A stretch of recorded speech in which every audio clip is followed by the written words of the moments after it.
Bang Theory, which of course is that somewhere back in countless ages, the energy of the universe kind of scrunched up and went and created matter, and it sparked an explosion, which then threw out all of the things that became the galaxies and the planets and all like that. And of course, we've all been taught about the Big Bang Theory, right?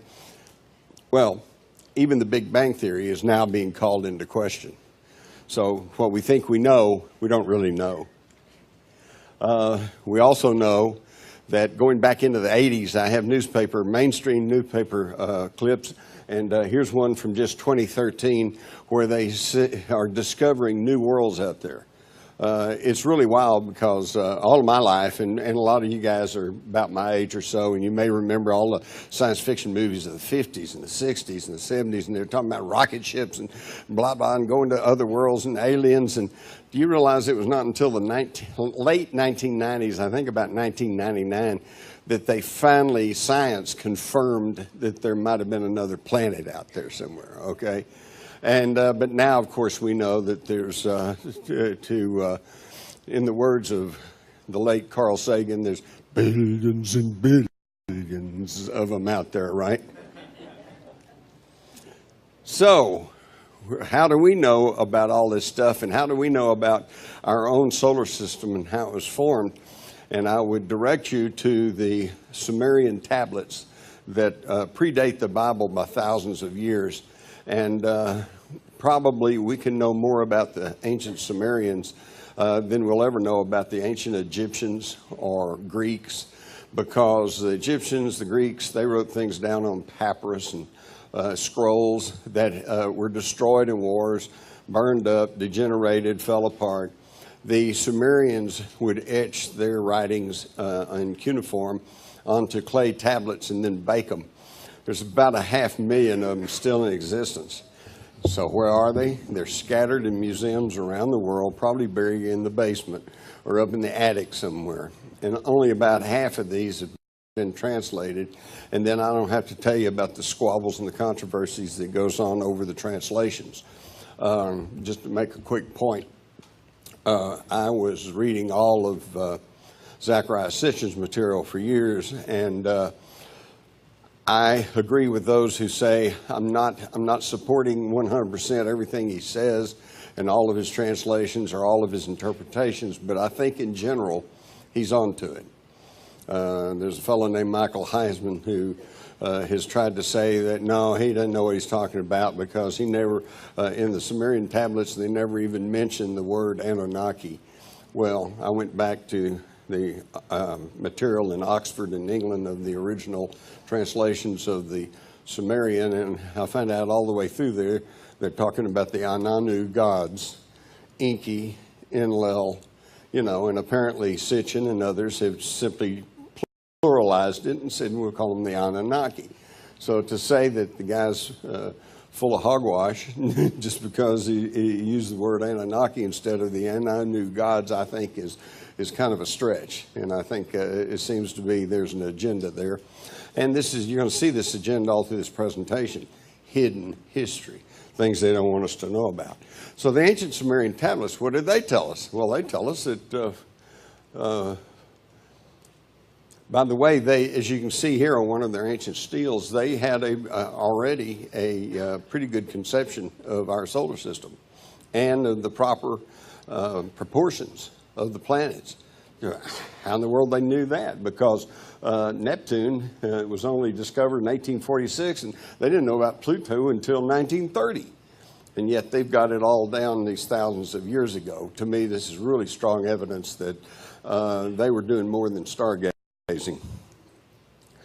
Okay, according to the Sumerian tablets, the original solar system, there was Mercury, and then there was Venus, and then there was this planet called Tiamat. I take it back. There was Mercury, Venus, Mars, and then this big watery planet called Tiamat. And according to the Sumerian scribes, this is the way the solar system then looked at that time. But they talk about the war in the heavens and the fact that there was another planet up there, Nibiru, the planet of the crossing, as it's called. And this is because Nibiru is on an elliptical orbit that takes it far outside of our solar system. And it comes around, several of the scholars believe it, they were counting up to be about 3,600 years. Every 3,600 years it comes back through our solar system and dragging along a few moons and no telling what kind of space trash. And every time that happens, then it impacts the Earth one way or another. Again, we're back to these newspaper clippings where they feel like that there is another planet out there. We can't see it because it's way out in the dark and it's on out past Pluto.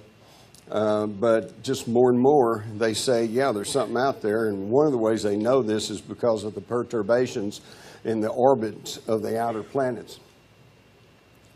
So Nibiru comes swinging through, and one of the moons smacks Tiamat. It destroys half the planet, just turns it into rubble. And this rubble, though, continues in the orbit of Tiamat. And this is what we now know as the asteroid belt. Well, what happened to the other half of Tiamat, this giant watery planet? Well, according to the tablets, it was bounced over past the orbit of Mars and went into orbit there, and then over millions of years coalesced into the Earth. And this is why, I don't know if I have a slide here, but so now we get the solar system as we know it now.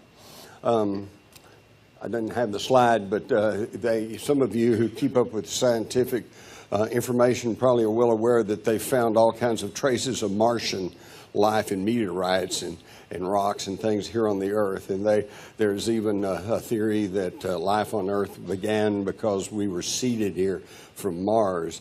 But I think the Sumerian explanation of Tiamat, the watery planet, bringing all of this water and one-celled organisms, et cetera, and then coalescing into the Earth also explains the Earth. Also explains why half the Earth is water.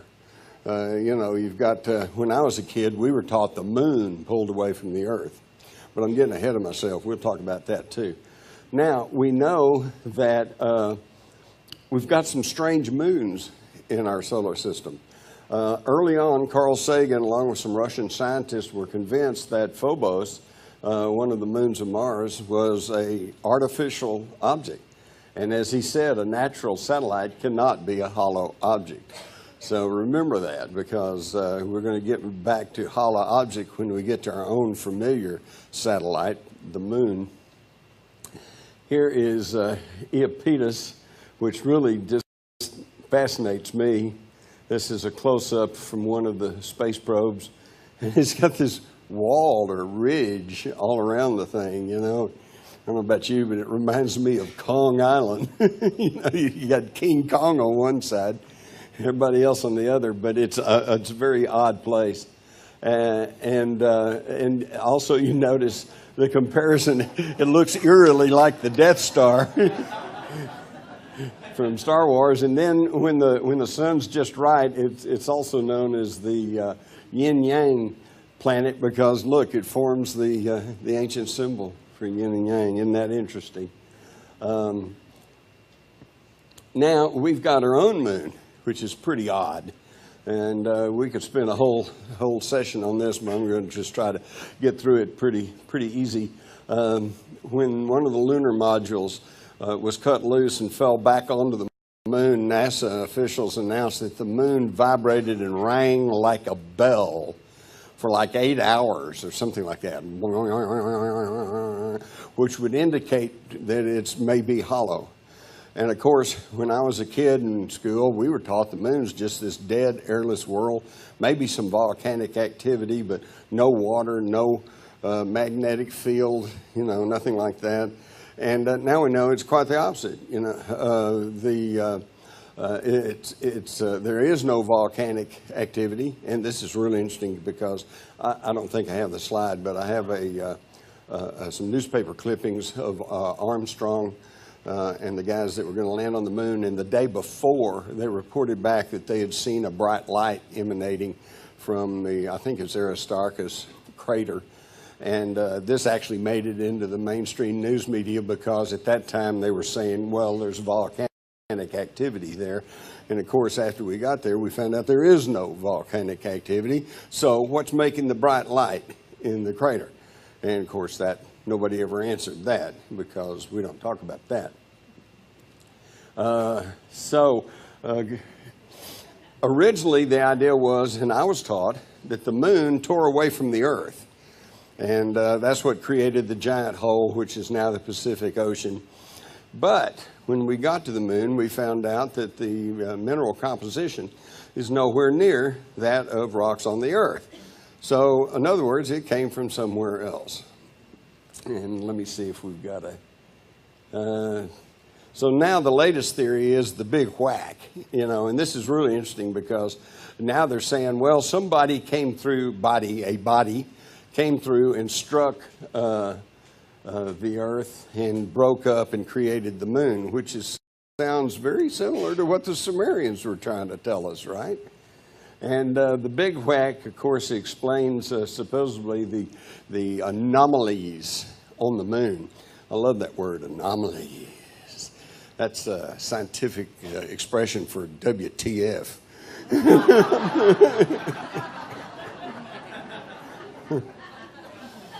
We got things like the shard. We don't know what this is, but it juts a mile above the moon's surface and is photographed. And my little clumsy fingers are kind of bad, but, well, I don't know if you can see it. There's the shard. And don't worry about there's some little marks up in here. Don't worry, those are registration marks. The key thing is the shard. We don't know what this is, but it appears to be artificial. Now we've got all these shots coming from NASA photographs that are really fascinating. We've got this cigar-shaped object jutting out over a crater. We've got another cigar-shaped object apparently flying across the surface of the moon. You can actually see the shadow under it. So there's stuff going on the moon, our own nearest world that we're not being told about and we don't really know about. I love this one too. This is another NASA photo. And you can see what appears to be like maybe a big round boulder that rolled off of this crater. Oops, get back. This crater over here. And of course, this is all blown up and it's a slide. But in the original photograph that I've seen, the tracks not only roll down this side of the crater, but they come up the inside of the crater. So now wait a minute, I can understand a natural object maybe coming loose and rolling down the crater, but how do you roll up a crater if you don't have any motive power? And then you look up above, I don't know if this thing's even working, there we go. Right up here, see, and you can see some more tracks. And the bottom ones kind of look like treads. The top one looks like tire tracks or something. And these are not just exceptions. These are the rules. Because there was, when I prepared my book, Alien Agenda, I studied a NASA publication that was put out in the late 60s, but before we went to the moon. And it was all about moon anomalies. And they traced all this back into the times of Kepler and Galileo and the very first telescopes. And since that time, there have been people who have seen structures, have seen lights moving, have seen clouds of something moving across the moon. So we don't even know about our own closest body. And of course, then, as I mentioned about occult and the moon eclipsing the sun, the moon is at just the right distance from the Earth that when it eclipses the sun, it completely covers the corona of the sun. All right, so now keeping that in mind, and then you try to figure out, well, where did the moon come from? One side of the moon is heavier than the other side. It's got a denser layer, okay? And it's got matter and material, rocks on there that predate the moon and the Earth. The Earth is, I forget now, I think it's about 8 billion years old, they say. And some of these rocks they found were like 10 and 12 billion years old, according to their best estimate. So what do we got here? We got a body coming through space, and you got bugs on the windshield. All right? It's picking up stuff as it's going through space, which accounts for the fact that one side of the moon is heavier. So here's the Earth. Here comes the moon. Goes past the Earth. It's caught in the gravitational field. And it comes back. Okay, I can see that. Now, so we should have a moon that's in a elliptical orbit and kind of wobbling around as it's captured and put into orbit around the Earth. But that's not what we have. We have a body that's in almost a near perfect circular orbit right around the equator of the Earth. And it's stationary. One side's always facing the Earth. Whoa. And it's at just the proper distance to cover the corona of the sun when there's an eclipse. How can that be? Isaac Asimov, famous astronomer and science fiction writer, he said the moon shouldn't be where it is. But it is. And this leads to our circular thinking, see, because we all know there's no such thing as aliens. But we know the moon's been around forever, and we know then somebody must have parked it there to be in this kind of position, but we know it wasn't us, and we know there's no such thing as aliens, so we just won't talk about it.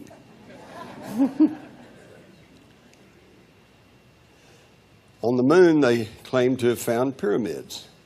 Now I think we're beginning to get to the truth of some of this stuff. Because also on Mars, in the Cydonia region, you have pyramids. Pyramids seems to be a common structure. Was that a real photo that went prior to this? The moon? Yeah. No, I think that was an illustration. And then, of course, we get to our own planet, and we got all these anomalies. I won't get into all of them, but up here you've got obviously a manufactured axe that's found in rock sediment that's like 1 million years old. You've got handprints in this rock. You've got these round balls of Guatemala, they're perfectly round. You all know about the crystal skulls and how odd they are. The vitrified fortresses in Scotland, the Baghdad battery, okay, that shows that they were able to generate a little bit of electricity even back at the time of the Sumerians. But the common theme throughout all of this is flight. If there's pyramids on the moon and Mars, if there's artificial things on the moon and on Iapetus and on Phobos, then somebody's traveling around the universe. Then you go and check out every ancient culture on the world. And the common denominator is they talk about the gods that came from the sky.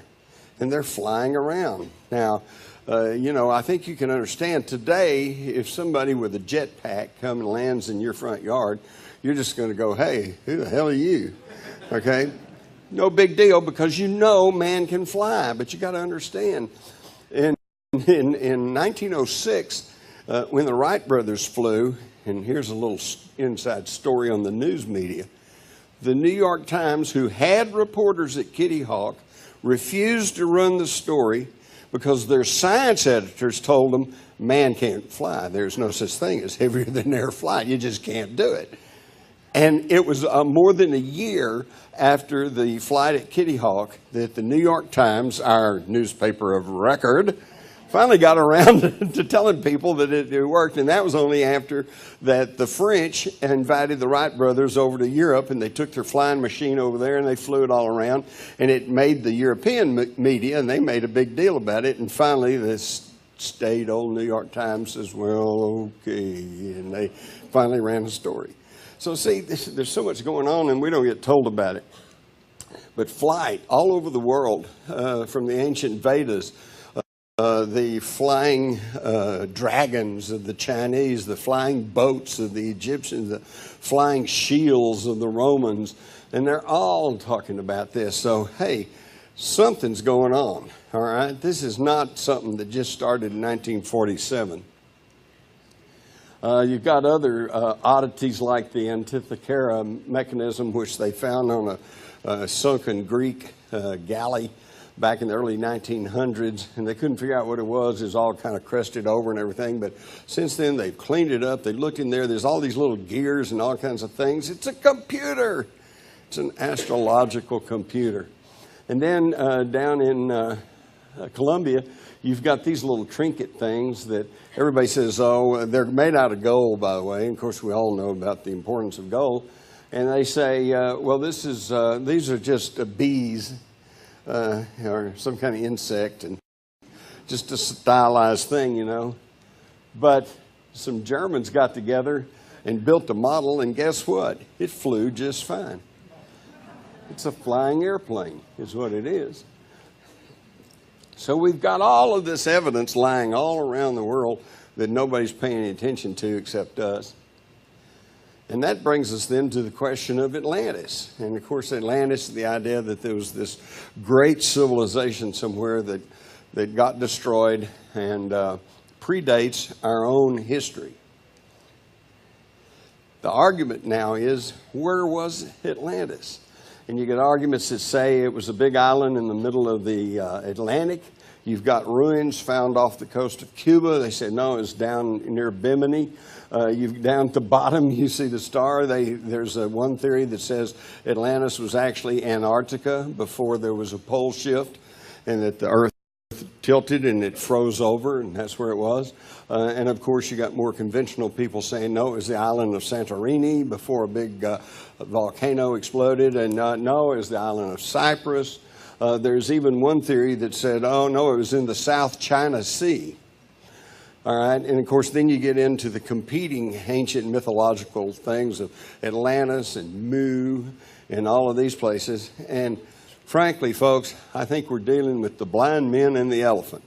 If you remember that story, they sent the blind men and the elephant to the zoo because they all wanted to experience the elephant.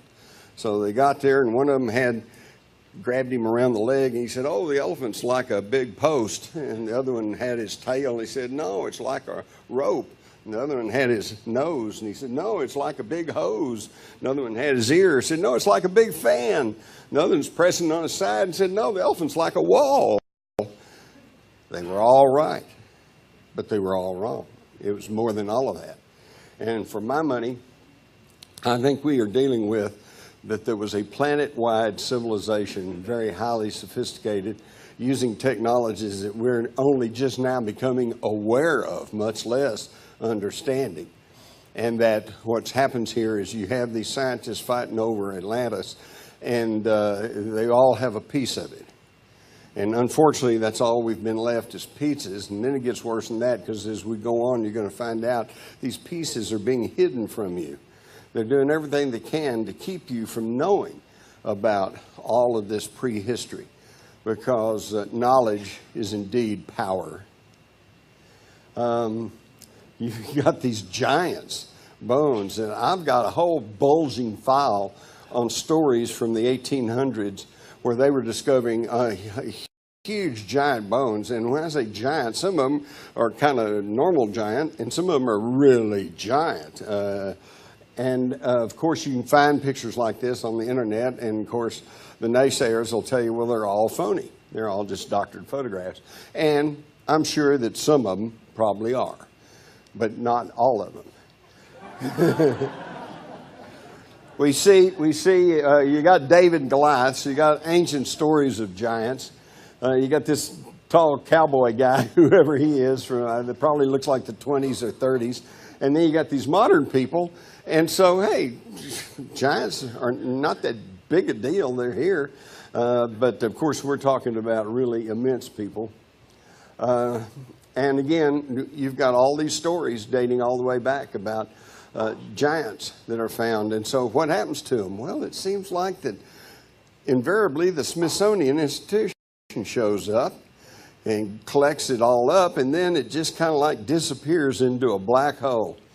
It's not there. We don't know what happened to all of that. And we're not only talking about giant bones found in the Middle East, but South America, Central America, the Middle West, the Midwest.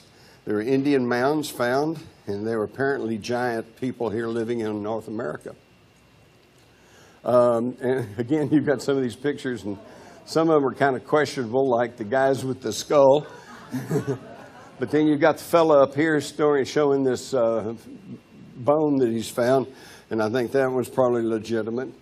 And again, what you have to understand about the Smithsonian is that you probably know it as the world's foremost archaeological repository, the center of science, which is true, but what you don't know is that it is an arm of the United States government. The government owns the Smithsonian and has since the late 1800s.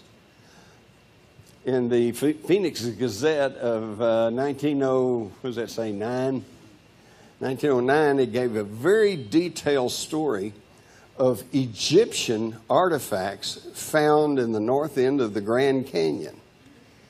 And it even goes into great detail about how the Smithsonian was called in and that they built huge platforms and put cranes on there, and they lifted out of these caves these Egyptian artifacts. And of course, how does that fit in with our known history? And it doesn't.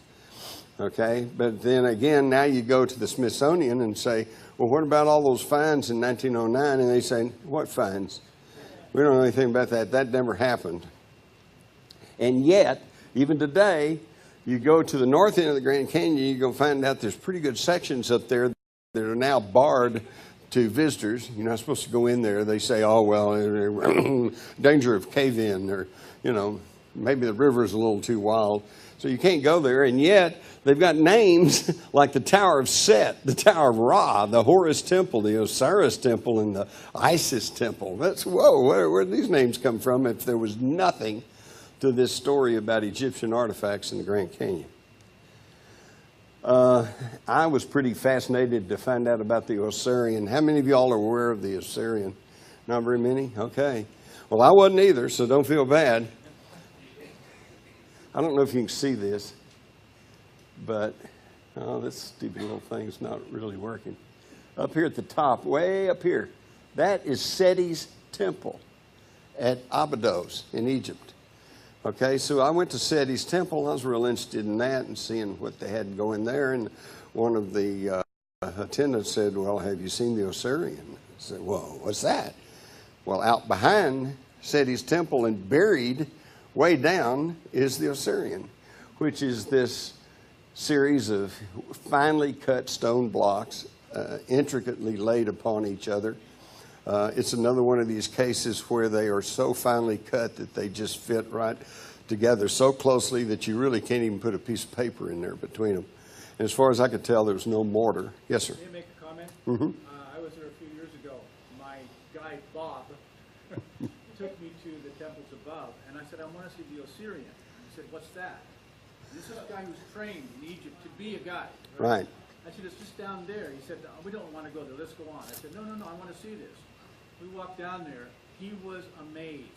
He had not even seen it. He didn't know about it. He was amazed. His guide in Egypt had not even heard about it. Well, and that's the thing. I was very fortunate because when I was there, it was an exceptionally dry period, and the Osirian actually had, I don't know if you can see it on this one, see where the little door is and it looks real dark down there? That's because there's probably a little bit of water standing there. Usually it's underwater. But the time I was there, there we go, some other pictures of it. And there's a crudely built wooden ladder leading down to it, but they had 2x4s across it to block. You know, you weren't supposed to go down there. But in Egypt, a little bakshish will get you through, you know.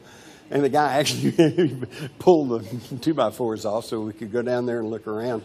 And while we're down there, another of the guards shouted and came over and said, you can't be here. And we paid him a little bakshish. And we kept going and shooting some photographs. And then finally we hear a big angry shout. And here's probably the head guard, and he's got a machine gun. So I listened to him. He said, you can't be down there. And I think he was just mad because he didn't get the bakshish, you know. So they ran us out of there. But that's the whole deal. And just like the gentleman said, they don't want to even acknowledge it's there because it obviously is not built by the Egyptians. And that means there was somebody there with some real sophisticated equipment and knowledge, architectural skills before the Egyptians. And that's the thing you have to realize, why there's such a controversy. You may have heard John Anthony West last night talking about the water erosion on the Great Pyramid and on the Sphinx, and the fact that there's such an argument and disagreement between the geologists who say, yeah, it was here 12,000 years ago, and the Egyptologists that go, oh, no, your dating's all wrong. And I'll tell you what the deal is. Without the ancient culture of Egypt and all that mythology, Egypt is a dirt poor third world nation. So Egyptology, the ancient Egyptians and pharaohs and Queen Cleopatra and the whole schmear, that's their bread and butter. And I understand this, but it's not right. It's not the truth. And of course, I'm sure you've seen the technology that they were using. These tubes connected to the Jed pillar, which was their source of power, with a cord. And you got these little things, and they've got what looks like a snake in there, but I think that's just representing energy. And the one at the top's the photograph. The complete drawing's over here, and it's tough to get a view of these because let me tell you something. This is not at one place. I saw at least 3 or 4 of these same engravings, but they're always in a narrow little hallway, and you can't really get back to get. You have to have a good camera and some good knowledge of photography to be able to get a shot of it. You're gonna love this one. We were in Sekhmet's tomb. Those hands are my wife, Carol, and she's shorter than I am. So she's holding her camera up over her head, trying to get a picture of the little statue of Sekhmet. And I want to tell you something. I'm not the most touchy-feely person in the whole world, show me, set it afire, see what it does. I don't know. And yet, I want to tell you something. In this Sekhmet's tomb, I was even impacted by the energy that is in that place. So Carol was trying to take a picture, and she said, hey, it sucked all the energy out of my camera. Said, it won't work. And that camera never worked again the rest of the trip. Okay, and I thought, yeah, Sekhmet sucked your energy. That sounds like a joke, But we get home, and one of the other people that were with us sent me this photograph. They were behind Carol, and they took this photograph at the exact moment that you can see this energy trailing away from her camera. Now, those of you who know about photography, you know that if there was a light source on the camera and it was started way up here and you pull it down, then yeah, you could get a streak on there, But she never got higher than that. That's the energy being sucked out of her camera. It's amazing. Here's an ancient gate outside a Giza wall, and you notice a little figure on top. Kind of looks eerily like a small alien gray, right? By the way, after I came back and started talking about this gate, they took it down, and I hope they didn't destroy it. You've got places like Karnak, thousands of these stones over in France. And see, you've probably never heard of this. There's just all these weird places. Baalbek, that's a good one too. And if you study Sitchin's material, he has said that these ancient tablets talk about Baalbek as basically the point where these Anunnaki gods came and went. And so the theory is these huge stones down here were a platform, a landing platform for craft. And the bigger stones on top, and then the wall over here, they built a Roman city on top of this. So for the longest time, everybody thought that the Romans had made all this, but the Romans had no way of dealing with rocks of stones of that size. Here's an obelisk that they had quarried but never got placed in position. And you can see the size of it with all these people. And I noticed the other night at the panel, they were talking about the giant rocks and our giant blocks of stone, and do we have the means to lift things like that today? And so when I was writing my book, Our Occulted History, I really dug into that. And here's what I found out.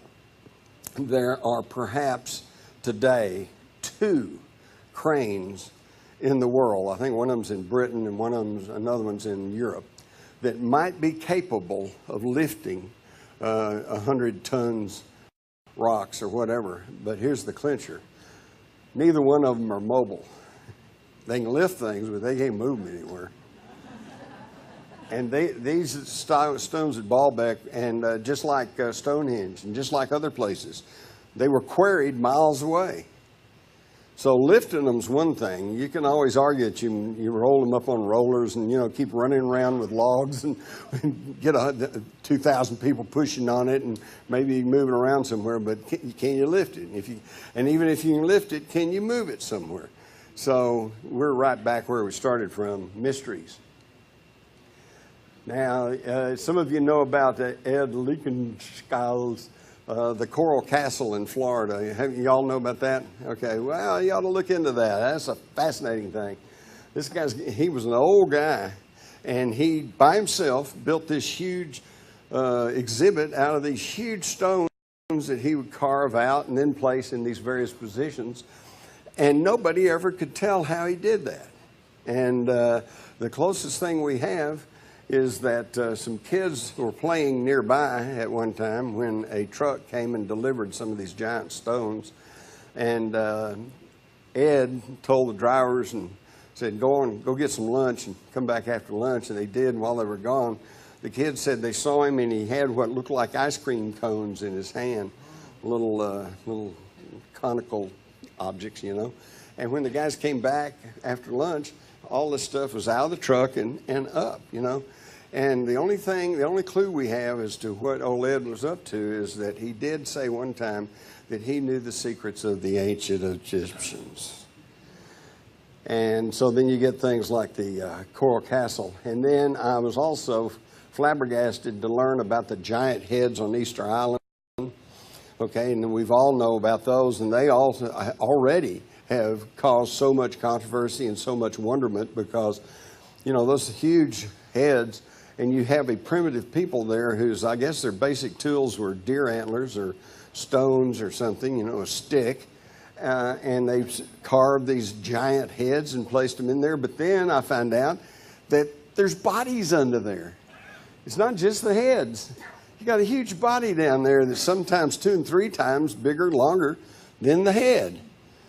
Now, how come we don't hear more about that? Well, because on somebody's orders, when they excavated these things, they came back in and filled them back in. They don't want you to know that there's this stuff going on. And when you go home and tell all your friends and or neighbors and or relatives, okay, they're going to go, what? They're not even going to believe you because they never see this stuff. Göbekli Tepe, I won't go into too much of that because I think my friend Linda Howe took care of some of this. But that's, again, a fantastic place dating back 12,000 years with intricate designs and all kinds of things. They call it the Turkish Stonehenge. And it predates Stonehenge by 7,000 years. Well, hey, that alone leaves out the Egyptians, right? Because the Egyptians only go back 5,000 years. And their intricate carvings, etchings, and keep in mind, Göbekli Tepe is just now being excavated and studied. We know about all the strange skulls found all around the world, particularly in South America. And then that got me to thinking, because I know at one time I was at the Charlottenburg Castle there in Berlin and actually saw the real Nefertiti. And, oh, my God, it is beautiful. It is incredible. And, of course, she's got this high hat on, like so many of them did. And it makes you wonder if perhaps these high conical hats and, the thing like the popes wear now is ceremonial, but they used to wear those all the time. Was this to cover up their tall, non-human skull? And, of course, some of the late Lloyd Pye. Yeah. Thank you, and he definitely deserves your applause because good old Lloyd, boy, he stuck right to it. He fought all the way to the end, trying to show that his skull was non-human. In fact, I don't want to get too conspiratorial, but I couldn't help but wonder that, you know, it seems like he was just about on a breakthrough there to prove that this was a non-human, or at least partially non-human skull, and then he died of cancer.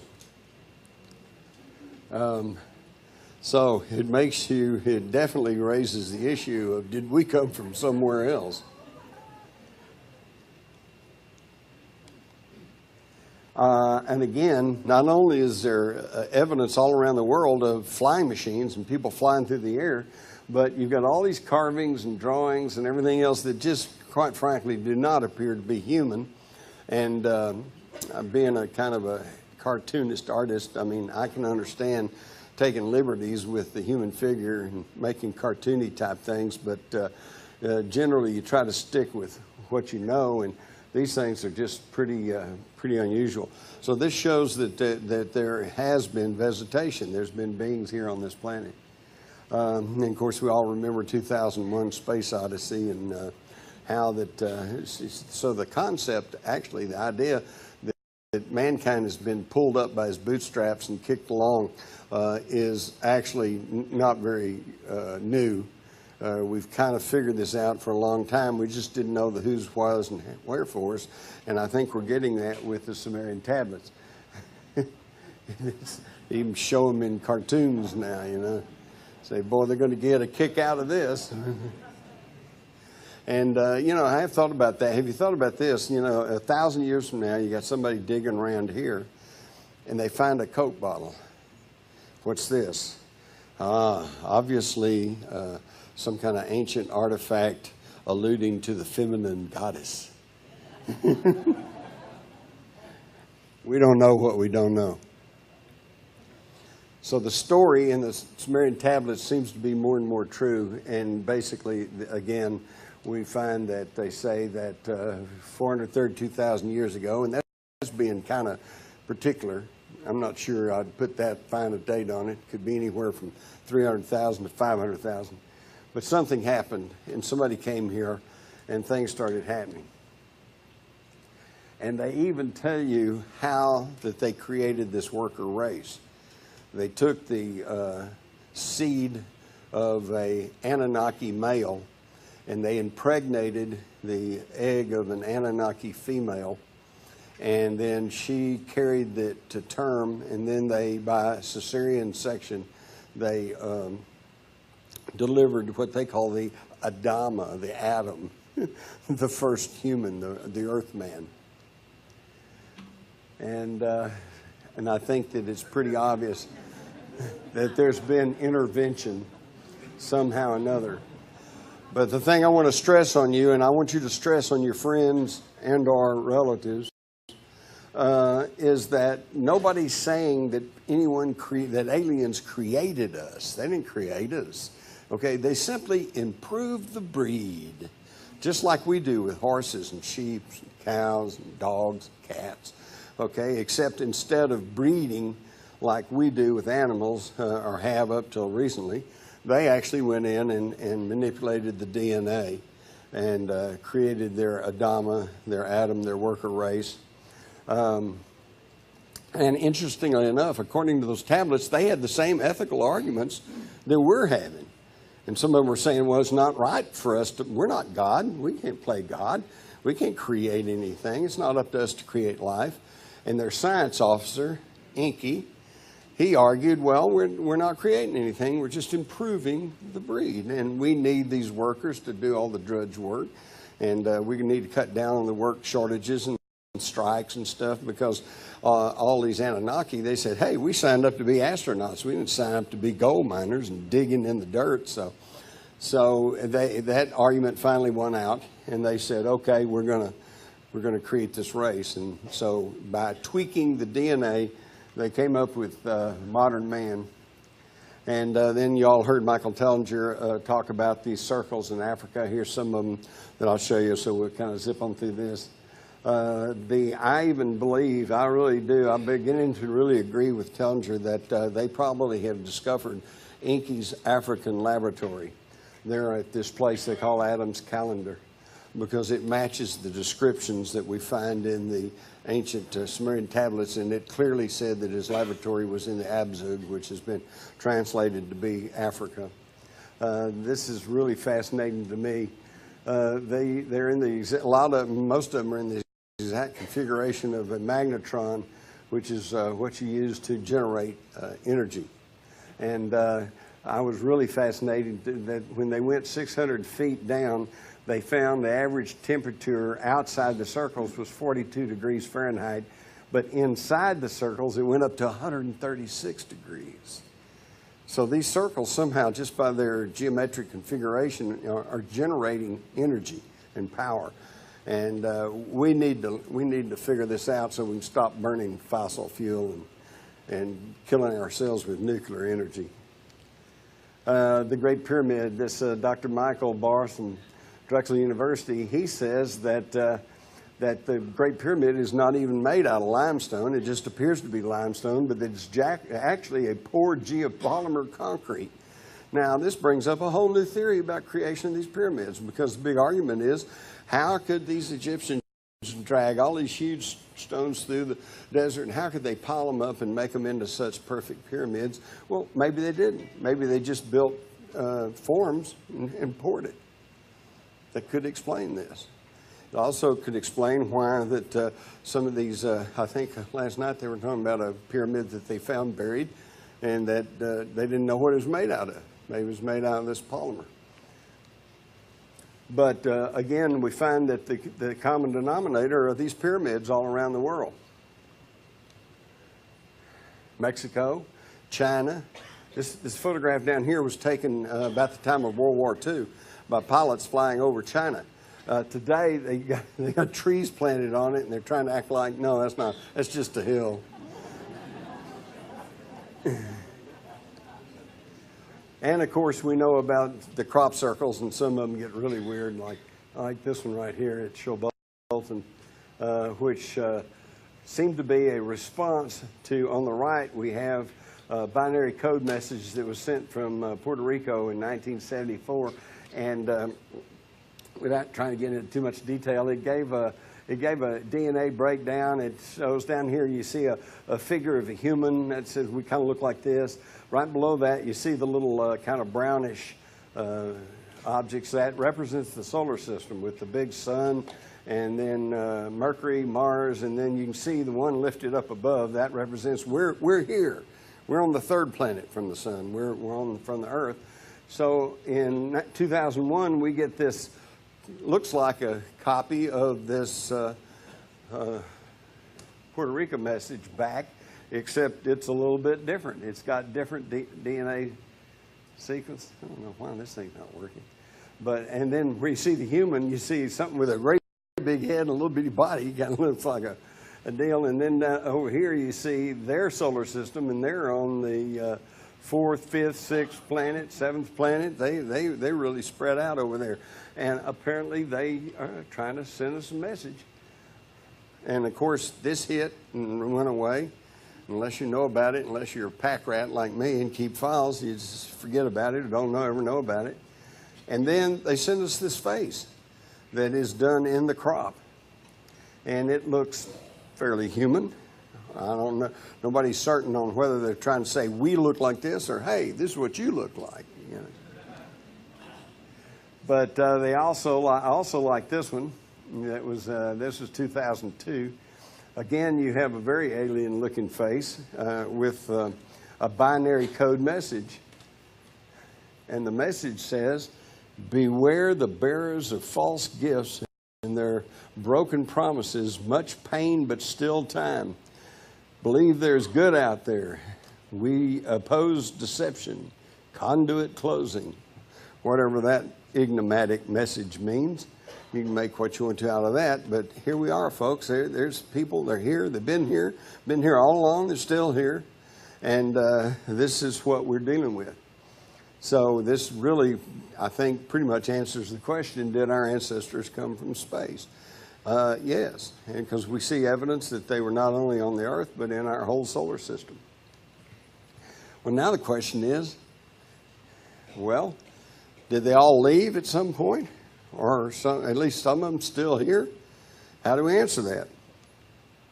Well, you go look at the historical record. If the historical record is, as we were taught, just a slow evolutionary climb from hunter-gatherers to cave people to farmers to city-states to empires, you know, then that ought to be a historical record and that's it. But no, what we find is that throughout history, from the Vedas, from the Sumerian tablets, from the Bible, Ezekiel, the fiery wheel, King Nebuchadnezzar and his fiery furnace, his little gold thing where somebody appeared, okay?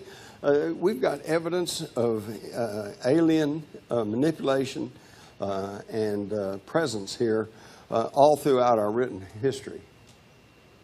So that means that at least some of them